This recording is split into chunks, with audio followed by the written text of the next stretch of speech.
नमस्कार दोस्तों, आज हम लोग करेंगे बिहार दरोगा या बिहार एसएससी जो भी कह लें, उसके लिए मिनी टेस्ट 2। उसके लिए 50 प्रश्नों का जो मिनी टेस्ट होता है उसका आज सेकंड पार्ट है। तो इसको हम लोग करते हैं। आइए देखते हैं। पहला सवाल दोस्तों, आपके लिए मैं इतनी मेहनत कर रहा हूँ, आप चैनल को सब्सक्राइब नहीं करते हैं दोस्त, तो चैनल को सब्सक्राइब करें, वीडियो को लाइक करें और वीडियो को शेयर करें। तो पहला प्रश्न है, अफीम के पौधे के किस भाग से हमें मार्फीन प्राप्त होता है। ऑप्शन ए पत्ते, ऑप्शन बी तना, ऑप्शन सी छाल या ऑप्शन डी फल आवरण। तो अफीम के पौधे के फल आवरण से हमें मार्फीन प्राप्त होता है। Option D.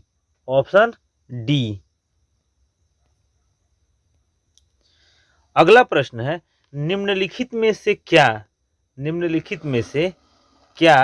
मृदा संरक्षण की जैव पद्धति है। निम्नलिखित में से क्या मृदा संरक्षण की जैव पद्धति है।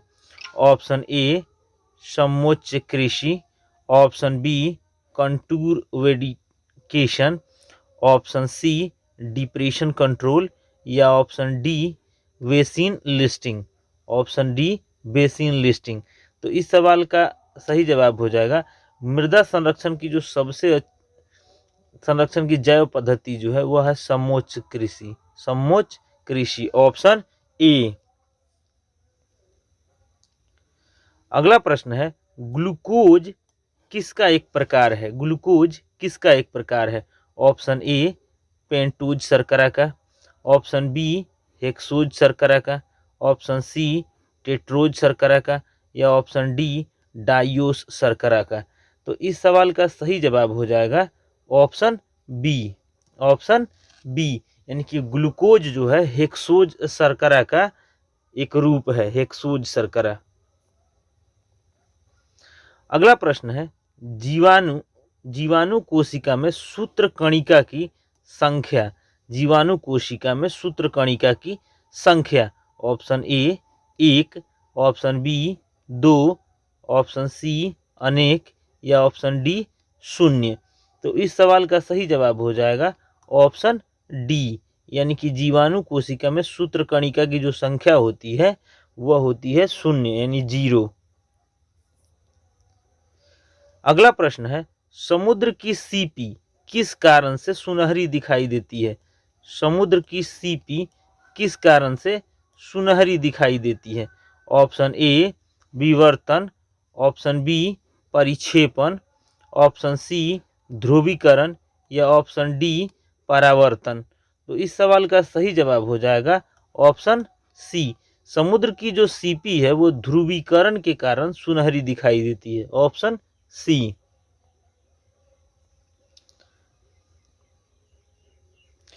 अगला प्रश्न है, एक वस्तु इतनी दूरी तय करती है जो सीधे समय के वर्ग के समानुपातिक हो, तो इसका त्वरण बताना है। ऑप्शन ए वर्धमान, ऑप्शन बी ह्रासमान, ऑप्शन सी 0 या 0 या ऑप्शन डी है अपरिवर्ती। 0 या 0 यानी कि ऑप्शन सी है 0 और ऑप्शन डी है अपरिवर्ती। तो इस सवाल का सही जवाब हो जाएगा ऑप्शन डी अपरिवर्ती। अगला प्रश्न है, जब दूध को प्रबल ढंग से मथा जाता है तो उसमें से क्रीम किस कारण से अलग हो जाती है। ऑप्शन ए अपकेंद्री बल, ऑप्शन बी अभिकेंद्री बल, ऑप्शन सी गुरुत्वीय बल या ऑप्शन डी घर्षण बल। तो जब दूध को प्रबल ढंग से मथा जाता है तो अपकेंद्री बल के कारण उससे क्रीम अलग हो जाता है। ऑप्शन ए आपका करेक्ट आंसर है, ऑप्शन ए। अगला प्रश्न है टेल नेट का तात्पर्य है, टेल नेट का तात्पर्य है ऑप्शन ए टेलीफोन नेटवर्क से, ऑप्शन बी टेलीविजन नेटवर्क से, ऑप्शन सी टेलीटाइप नेटवर्क से, या ऑप्शन डी टेलीफैक्स नेटवर्क से। तो टेल नेट का जो तात्पर्य है वह है ऑप्शन ए यानी टेलीफोन नेटवर्क से। टेलीफोन, टेल से मतलब टेलीफोन और नेट से मतलब network, telephone network, option A. अगला प्रश्न है निम्नलिखित में से किस धातु का गलनांक सबसे कम है? निम्नलिखित में से किस धातु का गलनांक सबसे कम है? ऑप्शन ए स्वर्ण यानी सोना, ऑप्शन बी चांदी, ऑप्शन सी पारद, या ऑप्शन डी तांबा। तो इस सवाल का सही जवाब हो जाएगा ऑप्शन सी। ऑप्शन सी, पारा का जो गलनांक होता है सबसे कम होता है, क्योंकि आपको पता है कि पारा जो है रूम टेम्परेचर पे ये तरल अवस्था में रहता है यानी द्रव अवस्था में रहता है, ऑप्शन सी। अगला प्रश्न है कुछ स्थानों में वनस्पति के अपघटन के कारण उत्पन्न गैस है। वनस्पति के अपघटन के कारण उत्पन्न गैस है। Option A carbon monoxide, option B carbon dioxide, option C sulphur dioxide, या ऑप्शन डी मीथेन। तो इस सवाल का सही जवाब हो जाएगा कुछ स्थानों में वनस्पति के अपघटन के कारण उत्पन्न गैस जो है वह है मीथेन गैस, वह है मीथेन गैस, ऑप्शन डी। अगला प्रश्न है कैक्टस में सूल किसका रूपांतरण है? कैक्टस में सूल का मतलब होता है कांटे, यानी कैक्टस में सूल जो है किसका रूपांतरण है? ऑप्शन ए तना, ऑप्शन बी अनुपर्ण, ऑप्शन सी पत्ते, या ऑप्शन डी कलियों। तो कैक्टस में जो सूल होता है यानी कि कैक्टस के जो कांटे होते हैं वो उसके पत्तों के रूपांतरित रूप होते हैं, पत्तों के रूपांतरित रूप होते हैं, ऑप्शन सी। कैक्टस जो है रेगिस्तानी इलाकों में सर्वाधिक पाया जाता है। अगला प्रश्न है ज्ञात सबसे छोटा प्रोकैरियोटिक जीव है। ज्ञात सबसे छोटा प्रोकैरियोटिक जीव है। Option A microcystis, option B mycoplasma, option C bacteria, option D chlorella. तो सबसे छोटा ज्ञात प्रोकैरियोटिक जीव जो है वह है माइकोप्लाज्मा, ऑप्शन बी माइकोप्लाज्मा। अगला प्रश्न है इंद्रधनुष किस कारण से बनता है? इंद्रधनुष यानी रेनबो किस कारण से बनता है? ऑप्शन ए अपवर्तन और परिक्षेपण, ऑप्शन बी प्रकीर्णन और अपवर्तन, ऑप्शन सी विवर्तन और अपवर्तन, या ऑप्शन डी अपवर्तन और परावर्तन। तो इस सवाल का सही जवाब हो जाएगा ऑप्शन डी, ऑप्शन डी, यानी कि इंद्रधनुष जो है अपवर्तन और प्रकाश के अपवर्तन और परावर्तन से बनता है। अगला प्रश्न है जल का क्वथनांक उच्च तुंगता पर किस कारण से घट जाता है?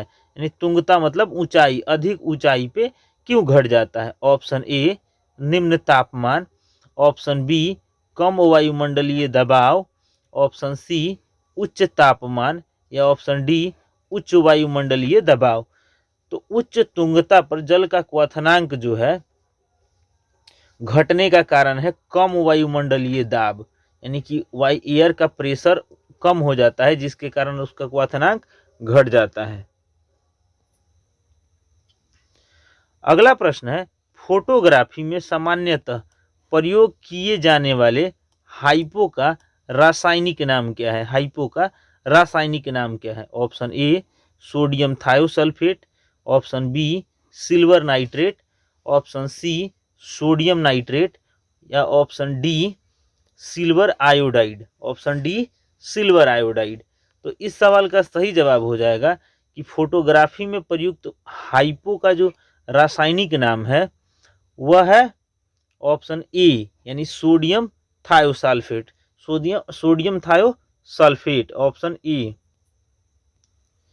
अगला प्रश्न है न्यूरॉन क्या होता है? न्यूरॉन क्या होता है? ऑप्शन ए तंत्रिका तंत्र की आधारभूत इकाई, ऑप्शन बी ऊर्जा की आधारभूत इकाई, ऑप्शन सी रेडियोधर्मिता के दौरान निर्मुक्त कण, या ऑप्शन डी न्यूट्रॉन के प्रतिकण। तो इस सवाल का सही जवाब हो जाएगा न्यूरॉन जो होते हैं तंत्रिका तंत्र की आधारभूत इकाई होते हैं, ऑप्शन ए। अगला प्रश्न है सेलुलोजी भीति। सेलुलोजी भीति किसके सेलों में पाई जाती है? किसके सेलों में पाई जाती है? ऑप्शन ए पौधे, ऑप्शन बी पशु, ऑप्शन सी बैक्टीरिया, या ऑप्शन डी फंजाई या कवक। तो इस सवाल का सही जवाब हो जाएगा ऑप्शन ए, यानी कि सेलुलोजी भीति जो है यह पौधों में पाई जाती है, ऑप्शन ए। अगला प्रश्न है गुर्दे की निस्यंदन इकाई कौन सी होती है? गुर्दे की निस्यंदन इकाई कौन सी होती है? ऑप्शन ए पित्त fibre, option B axon, option C nephron, या ऑप्शन डी न्यूरॉन। तो गुर्दे की निस्यंदन इकाई जो होती है वह होती है नेफ्रॉन, ऑप्शन सी नेफ्रॉन। अगला प्रश्न है उच्चतर पौधों के बीजों के पोषक ऊतक को क्या कहते हैं? उच्चतर पौधों के बीजों के पोषक ऊतक को क्या कहते हैं? Option A nucellus, option B hypocotyl, option C embryo, या ऑप्शन डी एंडोस्पर्म। तो इस सवाल का सही जवाब हो जाएगा ऑप्शन डी एंडोस्पर्म। अगला प्रश्न है ईस्ट महत्वपूर्ण स्रोत है। ईस्ट महत्वपूर्ण स्रोत है। ऑप्शन ए प्रोटीन का, ऑप्शन बी विटामिन बी का, ऑप्शन सी इन्वर्टस का, या ऑप्शन डी विटामिन सी का। तो ईस्ट जो है, ईस्ट ये विटामिन बी का महत्वपूर्ण स्रोत है, ऑप्शन बी, ऑप्शन बी।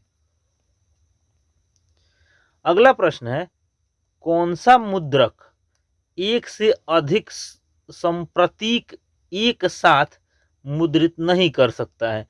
एक से अधिक संप्रतीक एक साथ मुद्रित नहीं कर सकता है।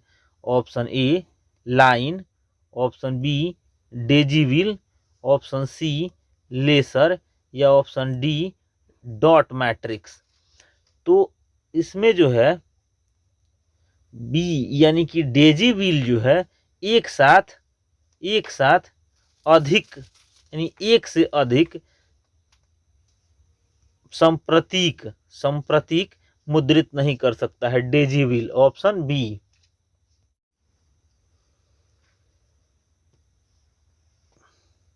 प्रश्न है किसी अयस्क को वायु की अनुपस्थिति में उसके गलन बिंदु से कम ताप पर गर्म करने को क्या कहते हैं? कम ताप पर गर्म करने को क्या कहते हैं? ऑप्शन ए प्रगलन, ऑप्शन बी अधिशोषण यानी कि परिष्करण, ऑप्शन सी निस्तापन, या ऑप्शन डी भर्जन। तो इस सवाल का सही जवाब हो जाएगा यानी कि किसी भी अयस्क को उसके गलन बिंदु से कम ताप पर गर्म करना जो है वह निस्तापन कहलाता है, ऑप्शन सी निस्तापन। अगला प्रश्न है निम्नलिखित में से कौन सा तत्व सर्वाधिक विद्युतीय ऋणात्मक है? सर्वाधिक विद्युतीय ऋणात्मक है। Option A oxygen, option B fluorine, option C sodium, या ऑप्शन डी क्लोरीन। तो इसमें सर्वाधिक विद्युत ऋणात्मक जो तत्व है वह है फ्लोरीन, वह है फ्लोरीन, ऑप्शन बी। अगला प्रश्न है, उस यौगिक को चिन्हित कीजिए, उस यौगिक को चिन्हित कीजिए जिसमें आयनी सहसंयोजक तथा उपसहसंयोजक आबंध है, सहसंयोजक आबंध है। तो ऑप्शन ए है H2O, ऑप्शन बी है NH4Cl, ऑप्शन सी है SO3 या ऑप्शन डी है SO2। तो इस सवाल का सही जवाब हो जाएगा ऑप्शन बी, यानी कि NH4Cl। दोस्तों, अगर वीडियो अच्छा लगे तो वीडियो को लाइक करें, शेयर करें और चैनल पे अगर नए हैं तो चैनल को सब्सक्राइब करें। अगला प्रश्न देखते हैं, किस स्थान को भारत की सिलिकॉन वैली कहा जाता है? किस स्थान को भारत की सिलिकॉन वैली कहा जाता है? Option A Delhi, option B Pune, option C Bengaluru या ऑप्शन डी हैदराबाद। तो इसमें जो है भारत की सिलिकॉन वैली के नाम से बंगलुरु को जाना जाता है, यानी कि कर्नाटक की राजधानी जो है उसको सिलिकॉन वैली के रूप में जाना जाता है। अगला प्रश्न है, निम्नलिखित में से क्या उपभोक्ता अर्ध टिकाऊ वस्तुएं हैं? उपभोक्ता अर्ध टिकाऊ वस्तुएं हैं। ऑप्शन ए कार और टेलीविजन सेट, ऑप्शन बी दुग्ध और दुग्ध उत्पाद, ऑप्शन सी खाद्यान्न और अन्य खाद्यान्न उत्पाद या ऑप्शन डी पंखा और बिजली की इस्त्री जैसे विद्युत उपकरण। तो इस सवाल का सही जवाब हो जाएगा ऑप्शन सी, खाद्यान्न और अन्य खाद्य उत्पाद जो होते हैं वह अर्ध टिकाऊ वस्तुएं हैं, ऑप्शन सी। अगला प्रश्न है, निम्नलिखित में से कौन सा सही कथन है? निम्नलिखित में से कौन सा कथन सही है? ऑप्शन ए अधिकांश कामगार न्यूनतम स्वीकार मजदूरी से कम पर कार्य करेंगे, ऑप्शन बी न्यूनतम स्वीकार मजदूरी किसी फर्म द्वारा किसी कामगार को दी जाने वाली अधिकतम राशि है, ऑप्शन सी है आर्थिक लगान बाजार मजदूरी और न्यूनतम स्वीकार मजदूरी के बीच का अंतर होता है, या ऑप्शन डी आर्थिक लगान वह राशि होती है जिसे वांछनीय श्रम बाजार में प्रवेश करने के लिए अवश्य अदा किया जाना चाहिए। तो इस सवाल का सही जवाब हो जाएगा ऑप्शन सी, ऑप्शन सी, यानी आर्थिक लगान बाजार मजदूरी और न्यूनतम स्वीकार मजदूरी के बीच का अंतर होता है, ऑप्शन सी।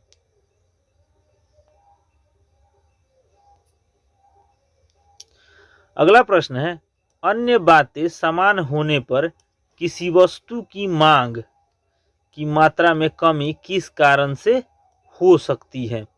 ऑप्शन ए वस्तु की कीमत में वृद्धि हो, ऑप्शन बी उपभोक्ता की आय में वृद्धि हो, ऑप्शन सी वस्तु की कीमत में गिरावट हो या ऑप्शन डी उपभोक्ता की आय में गिरावट हो। यानी अन्य बातें समान होने पर किसी वस्तु की मांग की मात्रा में कमी किस कारण से हो सकती है? तो इस सवाल का सही जवाब हो जाएगा ऑप्शन ए, यानी वस्तु की कीमत अगर बढ़ जाए तो उसका डिमांड ऑटोमेटिक कम हो जाएगा, ऑप्शन ए। अगला प्रश्न है, निम्न में से क्या आर्थिक समस्या नहीं है? निम्न में से क्या आर्थिक समस्या नहीं है? ऑप्शन ए सवेतन कार्य और फुर्सत में किसी एक को चुनना, ऑप्शन बी यह तय करना कि दो वस्तुओं में से किस पर खर्च किया जाए, ऑप्शन सी है व्यक्तिगत बचत के वैकल्पिक तरीकों में से किसी तरीके को चुनना, या ऑप्शन डी यह तय करना कि फुर्सत के समय को विभिन्न तरीकों में से किसी एक तरीके में व्यतीत किया जाए। यानी कि इसमें से कौन सा आर्थिक समस्या नहीं है? तो वो है ऑप्शन डी, ऑप्शन डी। अगला प्रश्न है, धन विधेयक यानी मनी बिल कहाँ प्रस्तुत किया जा सकता है? ऑप्शन ए संसद के दोनों सदनों में से किसी में, ऑप्शन बी केवल राज्य परिषद में यानी राज्यसभा में, ऑप्शन सी केवल लोकसभा में, या ऑप्शन डी उपर्युक्त में से कोई नहीं। उपर्युक्त में से कोई नहीं।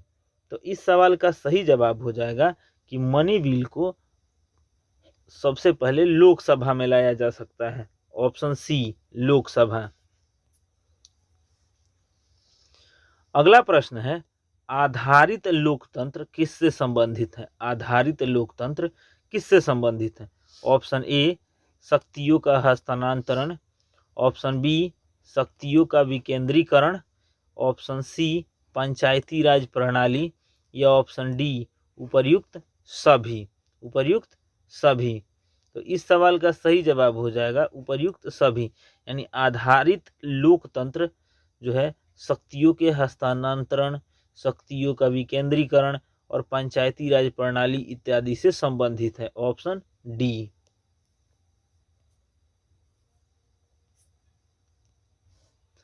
अगला प्रश्न है, निम्नलिखित में से कौन सा निवारक निरोध अधिनियम नहीं है? निवारक निरोध अधिनियम नहीं है। ऑप्शन ए आतंकवादी और विध्वंसकारी गतिविधियां यानी निवारण अधिनियम यानी टाडा, ऑप्शन बी आतंकवाद निवारण अधिनियम यानी पोटा, ऑप्शन सी विदेशी मुद्रा संरक्षण एवं तस्करी गतिविधियों निवारण अधिनियम काफे पूसा।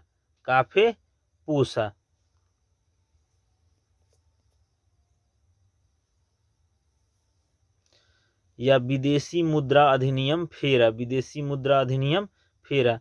तो इस सवाल का सही जवाब हो जाएगा ऑप्शन डी। अगला प्रश्न है, उपनिषद शब्द का शाब्दिक अर्थ होता है? उपनिषद शब्द का शाब्दिक अर्थ होता है, ऑप्शन ए ज्ञान, ऑप्शन बी प्रज्ञता, या ऑप्शन सी पास बैठना। तो इस सवाल का सही जवाब हो जाएगा ऑप्शन सी, यानी कि उपनिषद का अर्थ होता है पास बैठना, ऑप्शन सी। अगला प्रश्न है, सस्वर पाठ यानी कि ये अगला प्रश्न है, जिस मनीषी यानी पंडित ने दक्षिण भारत का आर्यीकरण किया वे थे? Option A Yajnavalkya, option B Vashishtha, option C Agastya. तो इस सवाल का सही जवाब हो जाएगा ऑप्शन सी, यानी अगस्त ऋषि ने दक्षिण भारत का आर्यीकरण किया, ऑप्शन सी, ऑप्शन सी। अगला प्रश्न है, वैदिक आर्यों की ही भांति यज्ञीय अग्नि की प्रथा का पालन इनके द्वारा भी किया गया? ऑप्शन ए रोमवासी, ऑप्शन बी यूनानी लोग, ऑप्शन सी ईरानी लोग, या ऑप्शन डी उपर्युक्त सभी। तो इस सवाल का सही जवाब हो जाएगा वैदिक आर्यों की तरह ही यज्ञीय अग्नि की प्रथा का पालन इन सभी लोगों ने किया, यानी कि रोमवासियों ने भी, यूनानियों ने और ईरानियों ने, इन सब ने किया, ऑप्शन डी। अगला प्रश्न है, निम्नलिखित वैदिक संहिताओं में से भारतीय संगीत का उद्गम किसमें खोजा जा सकता है? भारतीय संगीत का उद्गम किसमें खोजा जा सकता है? Option A Rigveda, option B Samaveda, option C Yajurveda, या ऑप्शन डी अथर्ववेद। तो इस सवाल का सही जवाब हो जाएगा option B Samaveda, option B Samaveda. अगला प्रश्न है, प्राचीन भारत में प्राचीनतम बौद्ध विश्वविद्यालय का नाम बताइए। प्राचीन भारत में प्राचीनतम बौद्ध विश्वविद्यालय का नाम बताइए। Option A Takshashila, option B Nalanda, option C Odantapuri, या ऑप्शन डी कांची। तो इस सवाल का सही जवाब हो जाएगा option A Takshashila, option A Takshashila. अगला प्रश्न है, पृथ्वी पर सबसे अधिक तप्त यानी कि गर्म स्थान कौन सा है? Option A Death Valley California, option B Al Aziziyah Libya, Jacobabad Pakistan, या ऑप्शन डी अटाकामा पेरू। तो इस सवाल का सही जवाब हो जाएगा option B Al Aziziyah Libya का जो है एक स्थान है, यह दुनिया का सबसे गर्म स्थान है यानी तप्त स्थान है, ऑप्शन बी। अगला प्रश्न है भारत का संपूर्ण क्षेत्रफल कितना है? भारत का संपूर्ण क्षेत्रफल कितना है? ऑप्शन ए 8,51,000 यानी कि 85,11,965 वर्ग किलोमीटर, 38,97,950 वर्ग किलोमीटर, 59,26,780 किलोमीटर, या 32,87,590 किलोमीटर। तो इस सवाल का सही जवाब हो जाएगा ऑप्शन डी। संपूर्ण भारत का जो क्षेत्रफल है वह है 32,87,590 किलोमीटर, ऑप्शन डी। अगला प्रश्न है उस चक्रवात को क्या नाम दिया गया था जिसके कारण बांग्लादेश उजड़ गया? जिसके कारण बांग्लादेश उजड़ गया। Option A Sherry, option B सिर्द, ऑप्शन सी वेंडी, या ऑप्शन डी एरीन। तो बांग्लादेश के उजड़ने का जो कारण था वह सिद्र नामक चक्रवात था, ऑप्शन बी सिद्र। अगला प्रश्न है पृथ्वी की सबसे लंबी पर्वतमाला कौन सी है? पृथ्वी की सबसे लंबी पर्वतमाला कौन सी है? ऑप्शन ए एंडीज पर्वत, ऑप्शन बी मध्य अटलांटिक कटक, ऑप्शन सी पश्चिमी कार्डिलेरा, या ऑप्शन डी हिमालय पर्वतमाला। तो इसमें पूछा गया है कि सबसे लंबी पर्वतमाला कौन सी है? तो इस सवाल का सही जवाब हो जाएगा ऑप्शन ए, यानी एंडीज जो है दुनिया की सबसे लंबी पर्वतमाला है, option A.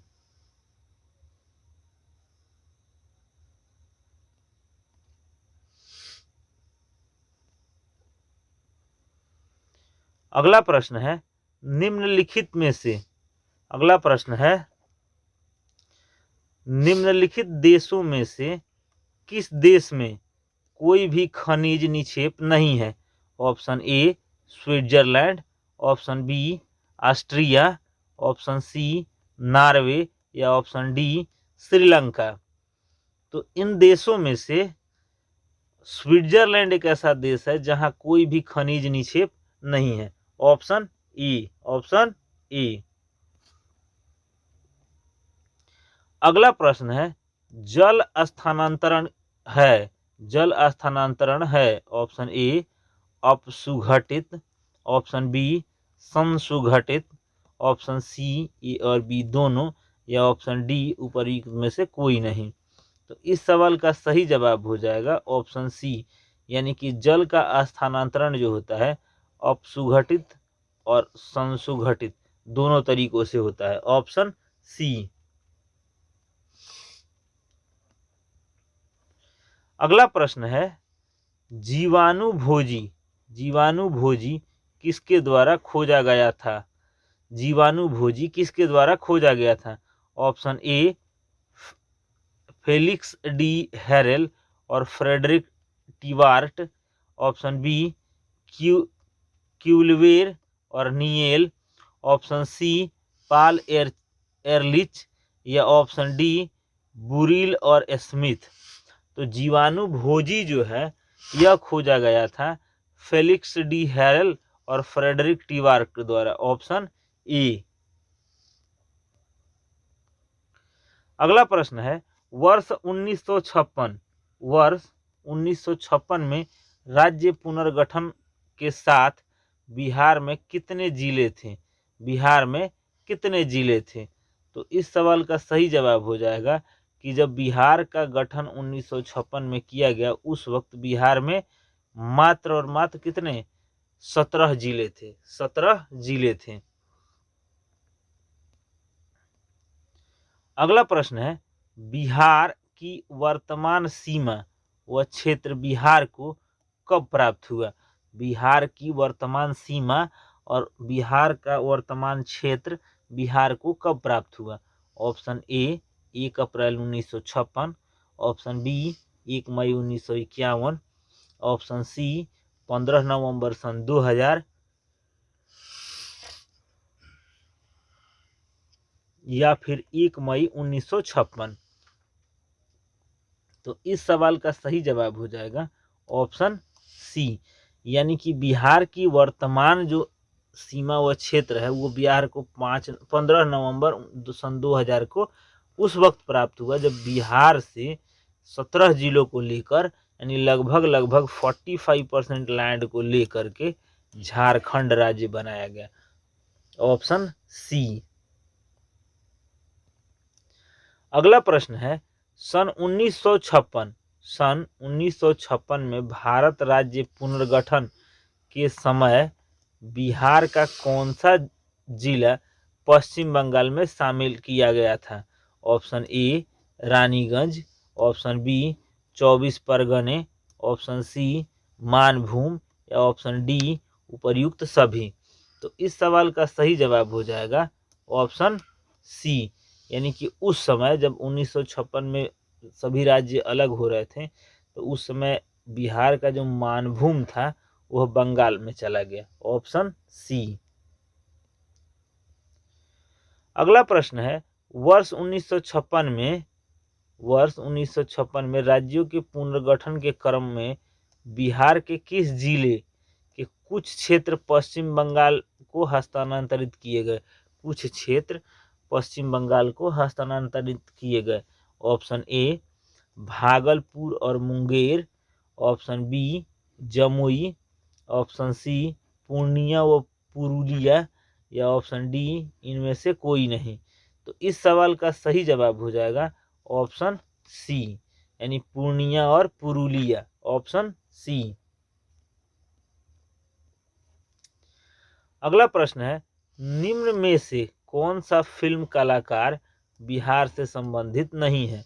Option A Shatrughan Sinha, option B Manoj Bajpayee, option C Shekhar Suman या ऑप्शन डी आशुतोष राणा। तो इस सवाल का सही जवाब हो जाएगा ऑप्शन डी।